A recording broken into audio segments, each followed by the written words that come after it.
신약성경 누가복음 9장 28절에서 36절까지의 말씀, 신약 107면입니다.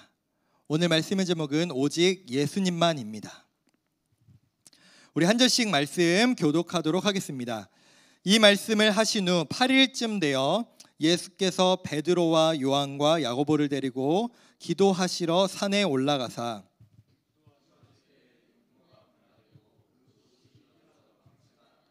문득 두 사람이 예수와 함께 말하니 이는 모세와 엘리야라.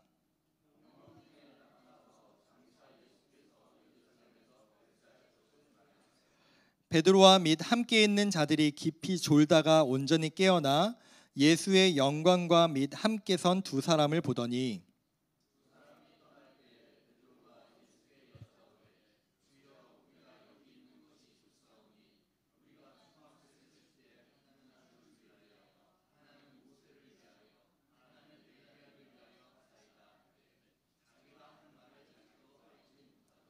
이 말 할 즈음에 구름이 와서 그들을 덮는지라. 구름 속으로 들어갈 때에 그들이 무서워하더니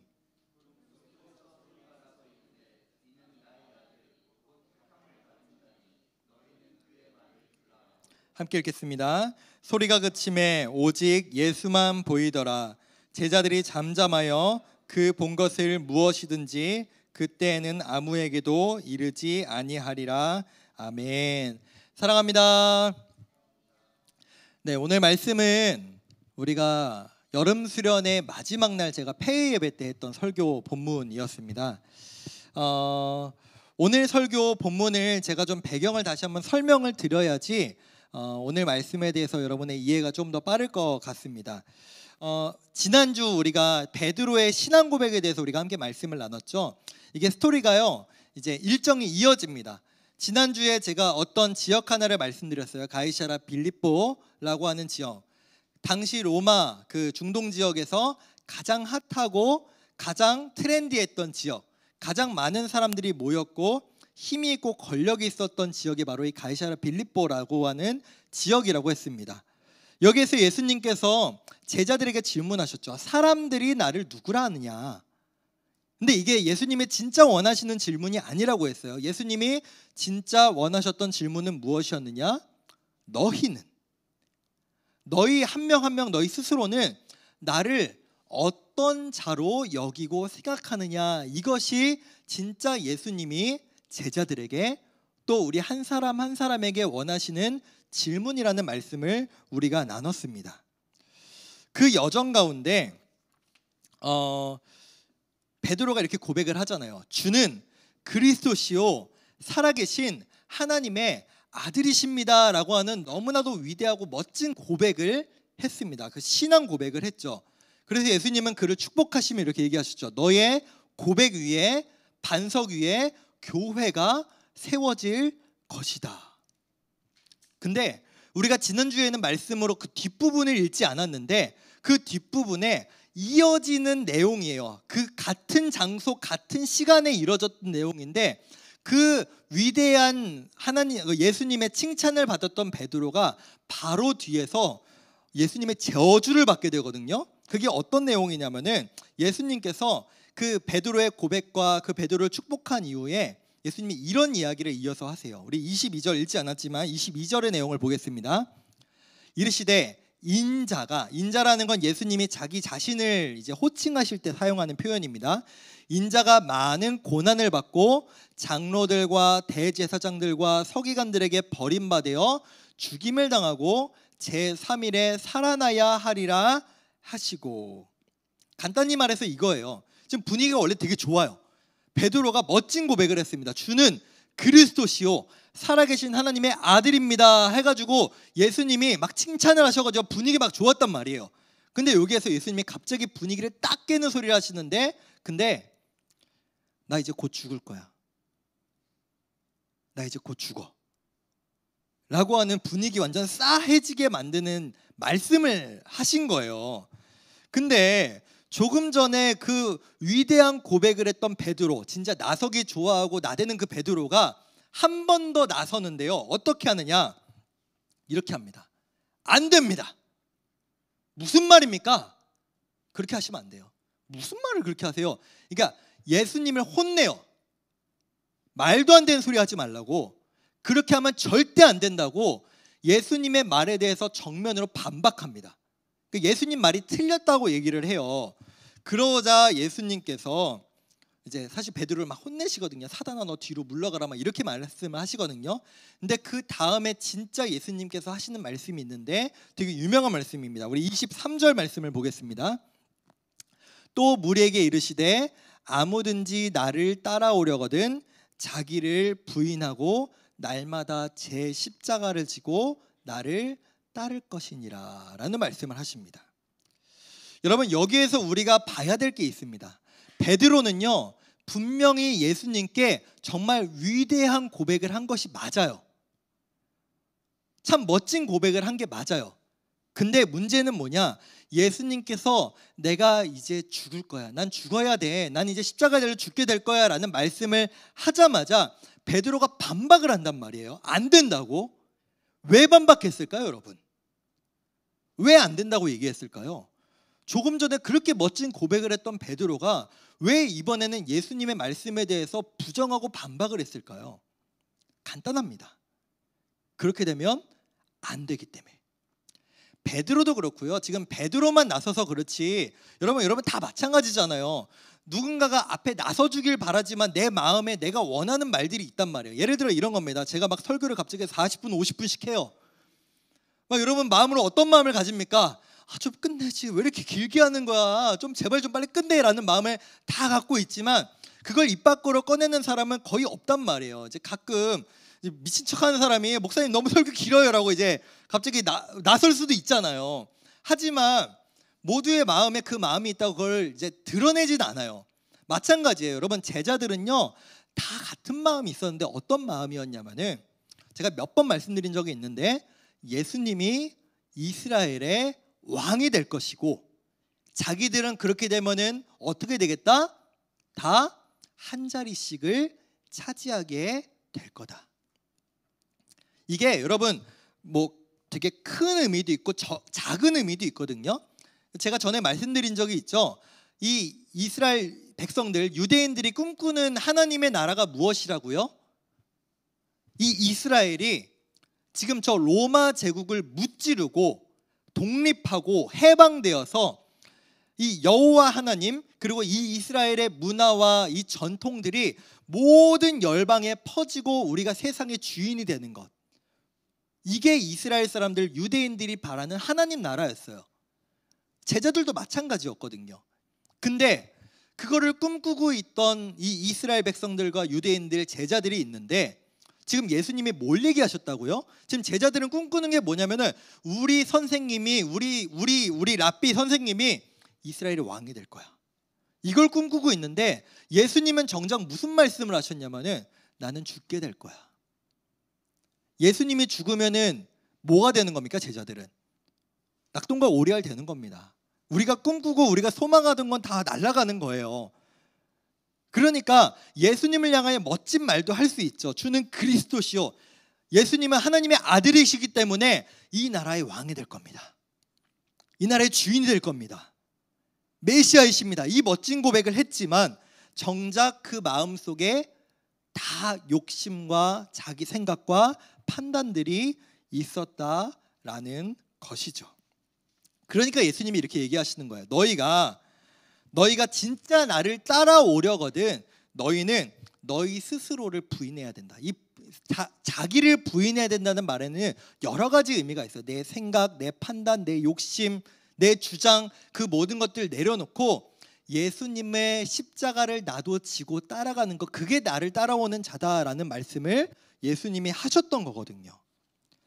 또 바로 이제 그 다음에 오늘 본문의 내용이 이어지는 거예요. 그러니까 여러분 이 스토리가 이어지고 배경이 이어진다는 걸 여러분이 염두에 두고 말씀을 지금 들으셔야 되거든요. 근데 예수님이 산에 올라가시거든요. 근데 여러분 아직도 이 산이 어느 산인지는 밝혀지지가 않았어요. 뭐 헬몬산이다 뭐 대충 이렇게 추측을 하는데 보통은 이제 변화산이라고 얘기를 합니다. 이 변화산에 올라가실 때 제자를 딱 3명만 데리고 올라가세요.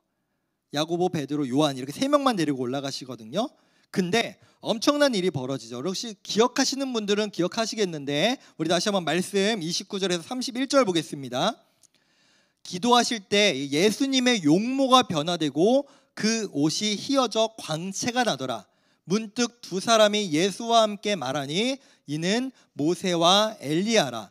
영광 중에 나타나서, 근데 이 영광스러운 자리에 여러분 앞에 있는 내용하고 뭔가 되게 데칼코마니 같은 느낌이에요.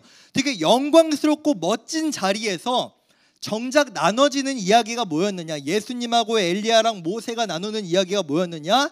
장차 예수님께서 예루살렘에서 뭐 하는 얘기를 했다고요? 별세하실 것. 별세가 뭡니까?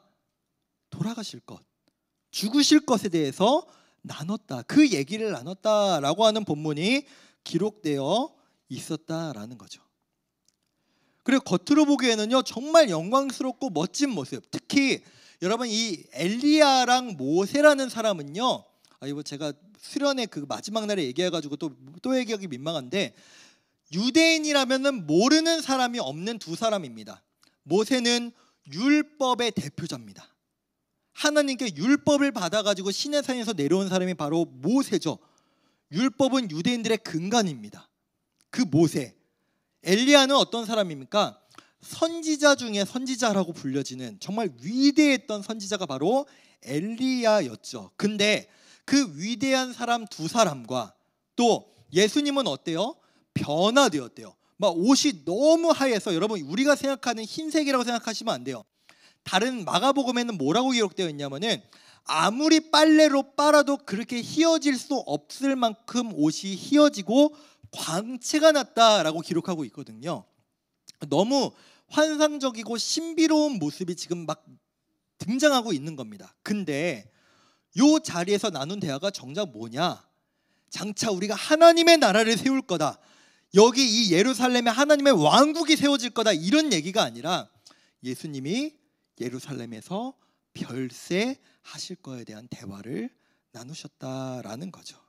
즉 별로 듣고 싶지 않은 대화가 또 나눠지고 있다는 거예요. 그 이유는 예수님이 죽으셔야 하는 그 길, 예수님이 십자가로 가셔야 하는 그 길은 변할 수가 없어요.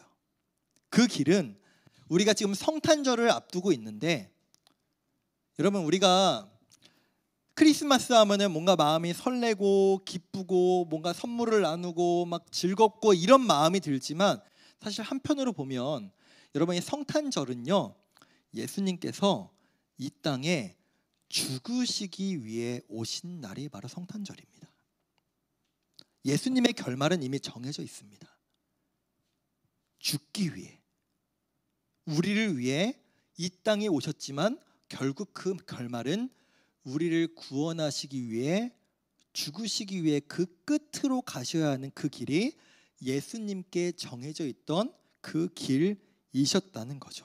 근데 이 길, 예수님이 죽으러 가셔야 하는 이 길, 겉으로 보기에는 우리가 지금까지 표현된 거, 예수님께서 아까 말씀하셨던 것 같이 나 앞으로 장로들과 대제사장들에게 고난을 받고 죽게 될 거야, 또 엘리야와 모세와 함께 대화했던 것처럼 예수님의 별세하실 것에 대해서 나눈 것, 뭔가 되게 우울하고 죽음에 대한 얘기 같아가지고 참 뭔가 막 축축 처지고 이런 이야기 같지만, 정작 이 이야기, 죽음에 대한 이야기는 따지고 보면 죽음을 뛰어넘는 생명의 길이었죠. 왜요? 예수님은 죽으시지만, 예수님은 십자가로 가시지만 그로 인해서 어떤 일이 일어나죠?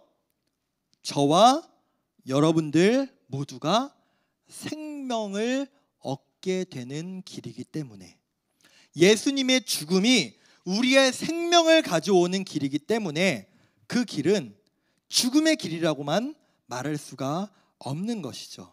그래서 예수님은 요한복음에서 이런 말씀을 하셨습니다. 내가 곧 길이요 진리요 생명이니. 예수님이 가는 그 길이 진리의 길이고 생명의 길임을 우리에게 말씀해 주셨다는 거예요. 문제는 뭐냐? 예수님은 이처럼 자신의 길을, 자신의 그 진리의 길을, 그 생명의 길을 전혀 미동 없이 계속해서 걸어가고 계시는데 제자들은 그 말씀을 깨닫지를 못해요. 예수님이 뭔 말을 하는지 알지를 못해요. 심지어 지금 이 위대한 상황에서 뭐하고 있었다고 얘기해요? 졸고 있었대요. 졸고 있었대요. 상황 파악도 못하고 정신도 못 차리고 맥락도 못 찾고 있고요. 여전히 이 제자들, 특히 베드로는요, 이렇게 얘기하잖아요. 여기에 텐트 치고 우리 살자. 나 여기가 좋다. 너무 멋져요. 정신을 못 차리고 내가 보고 있는 것, 내 시선에 들어온 것, 내가 생각하는 것, 내가 느끼는 것, 내가 원하는 것만 하자고 예수님께 얘기하고 있는 모습이 베드로와 그 제자들의 모습이었다라는 거죠. 근데 이런 표현이 나와요. 우리 한번 누가복음 33절 잠깐 볼까요? 다 안 읽을게요. 여기 마지막으로 여러분 보세요. 베드로가 막 여기 살고 싶다라고 얘기하는데 정작 베드로가 뭐라고요? 자기가 하는 말을 자기도 알지 못한다. 막 헛소리를 막 짓거리고 있는 겁니다. 네, 저를 보여주세요. 그 다음 어떤 일이 일어나냐면 구름이 그들을 다 덮고 음성이 들리기 시작하는데 하나님의 음성이 들려요. 근데 하나님이 뭐라고 말씀하시냐면은 이렇게 말씀하십니다. 바로 저 따라해 볼게요. 너희는, 다시 한번, 너희는 그의 말을 들으라. 다시 한번, 너희는 그의 말을 들으라. 이 말이 무슨 말이냐면 너희는 예수님 말을 좀 들어라, 이 말을 하시는 거예요. 제자들이 예수님 말을 잘 들었으니까 이 얘기를 하실까요? 잘 안 들었으니까 이 얘기를 하실까요? 안 들으니까. 하나님께서 음성으로 말씀하세요. 너희는 제발 좀 내 아들 예수가 하는 말을 좀 들어라. 이 들으란 말은 귀로만 들으란 말이 아니라 듣고 제발 좀 순종해라 라고 하는 말씀을 주고 계신 거예요. 다시 한번 제가 여러분 말씀드릴게요. 예수님이 걸어가시는 그 길, 예수님께서 우리에게 하시는 그 말씀들, 어련히 우리에게 가장 좋은 말씀과 생명과 진리의 그 말씀과 그 길을 우리에게 주실 터이니 너희는 듣고 따지지 말고 딴지 걸지 말고 거기에 너희 생각과 판단 넣지 말고 제발 듣고 그대로 순종해라 라고 하시는 하나님의 음성이었던 겁니다. 제가 오늘 말씀의 앞부분에 대해서 우리가 좀 들어야 된다고 말씀을 드렸죠. 왜냐하면은 예수님을 따랐던 사람들은 너무너무 많아요. 정말 수많은 무리들이 예수님을 따랐습니다. 예를 들어 오병이어 사건, 우리가 몇 주 전에 말씀을 받았는데 오병이어 때 여러분 남성 어른만 5,000명이 먹었단 말이에요. 그럼 제가 여기서 말씀드리죠. 남성 어른만 5,000명이 먹었으면 여기에 여성 있고 아이들 있고 노인들이 있으면은 곱하기 4만 해봅시다. 그럼 2만 명이에요, 여러분. 2만 명. 여러분 뒤를 2만 명이 따라온다고 한번 생각해 보세요. 여러분 10명이라도 여러분 뒤에 따라옵니까? 2만 명 어마어마한 숫자입니다. 지금으로부터 2000년 전에 와, 콘서트 2만 명 모임 많이 보인 거예요, 여러분. 이 수많은 숫자가 예수님을 따라다니는데 문제는 뭐냐? 예수님이 하시는 말씀을 들어요. 예수님이 행하시는 기적도 봐요. 신기하다고 예수님 따라가고 예수님 말씀 좋다고 열심히 들어요. 문제는 뭐냐? 제대로 듣질 않아요. 들어도 내 생각, 내 판단을 자꾸 주입해요. 누구처럼? 제자들처럼, 베드로처럼.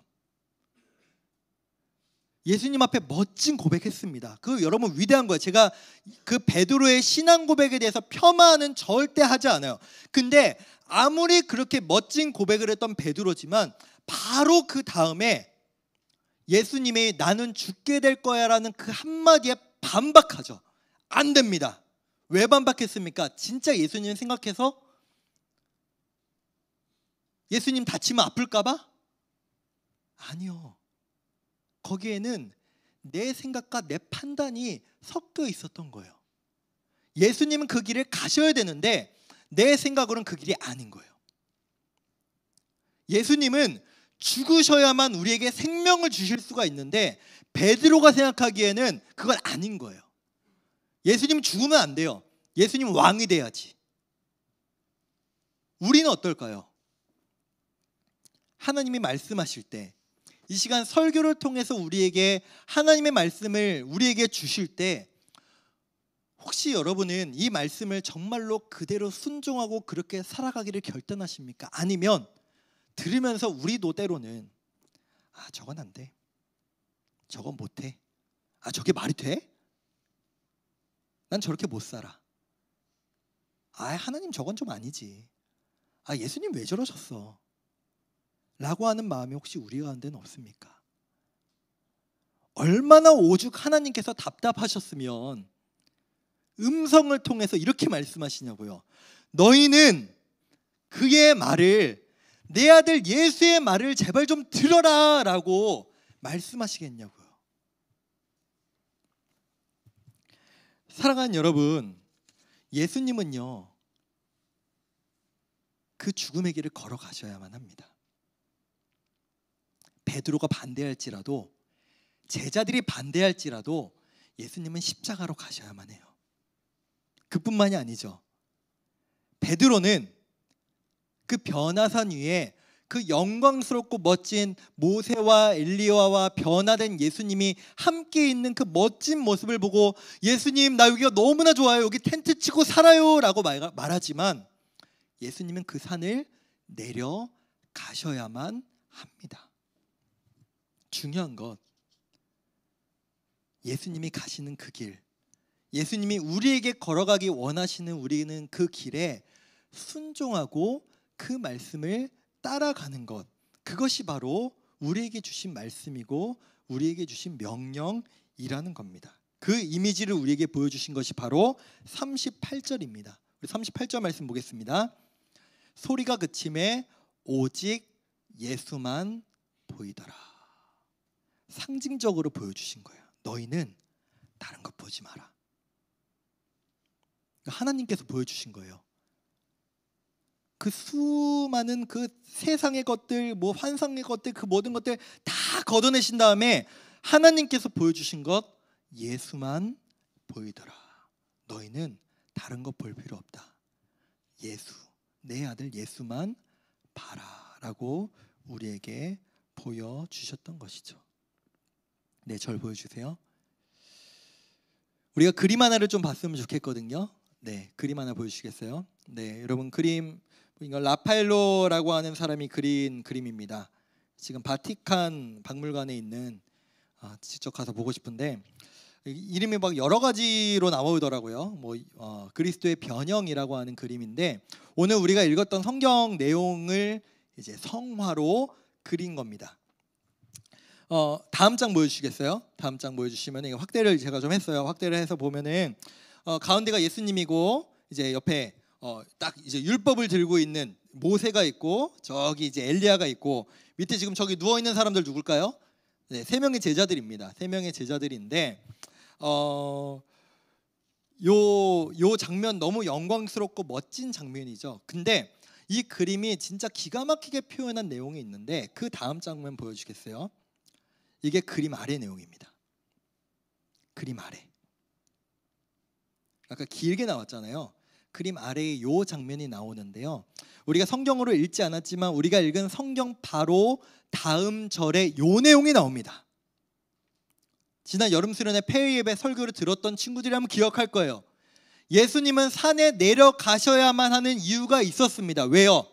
지금 이 장면이 어떤 내용이냐면, 여러분 오른쪽에 있는, 여러분이 왼쪽이겠네요. 왼편에 있는 사람들이 예수님의 그 남겨진 9명의 제자들이고요. 여러분 오른편에 있는 사람들이 뭐냐면은, 지금 예수님이 없잖아요. 제자들에게 사람들이 와가지고 이 귀신 들린 사람들을 고쳐달라고, 우리의 어려움을 도와달라고 하는 사람들이 나와 있어요. 근데 제자들이 어떻게 하질 못해요. 고쳐주질 못해요. 다시 한번 다음 장 보여주시겠어요? 대조되는 모습입니다. 전혀 다른 두 가지의 그림이 합쳐져 있는 것 같죠. 베드로는 저 위에 머물러 있기를 원했어요. 저 아래 내려가길 원치 않아요. 하나님의 영광만 보고 싶어요. 현실로 가고 싶지 않아요. 내가 보고 싶은 것만 보고 싶어요. 근데 예수님은 어떻게 하신다? 저 아래로 내려오셔야만 하죠. 절 보여주시겠어요? 예수님은 원래 어디 계셨습니까? 하나님의 그 우편의 영광 중에 계셨던 분이 바로 예수님이셨습니다. 근데 그분이 마치 저 그림에 보여지는 것처럼 우리를 구원하시기 위해, 우리를 살리시기 위해, 우리에게 생명을 주시기 위해 마치 저 그림의 아래처럼 보이는 저 끔찍한 죄의 자리로 우리를 위해 이 땅에 오셨습니다. 예수님이 이 땅에 오신 목적, 사람들에게 추앙받기 위해서가 아니에요. 사람들의 영광을 받기 위해서도 아닙니다. 자신의 놀라운 기적과 능력을 행하기 위해서도 아니에요. 그럼 무엇을 위해서? 사람들은 가고 싶지 않아 하는, 사람들은 그 현장에 있고 싶지 않아 하는, 여러분 저 9명의 제자가 얼마나 지금 난처한 상황 가운데 있습니까? 베드로도 내려가기 싫대요. 베드로도 저 산 위에 있대요. 저 영광스러운 자리에만 남아있대요. 근데 예수님은 내려가세요.